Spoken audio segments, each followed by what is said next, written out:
أهلا بك في موقع قرآن فلاش.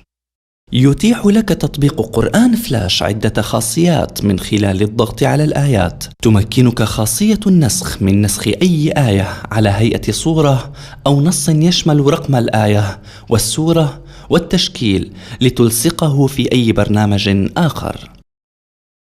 أما خاصية التظليل فهي تمكنك من تظليل الآية باستعمال ألوان مختلفة أو إزالة التظليل بالضغط على نفس اللون. ومع خاصية المشاركة يمكنك نشر الآيات على مواقع التواصل الاجتماعي مثل الفيسبوك وتويتر لتحتوي مشاركتك على رابط الآية وخاطرتك الخاصة. قم بزيارة موقعنا على quranflash.com لتستفيد من جميع هذه المزايا.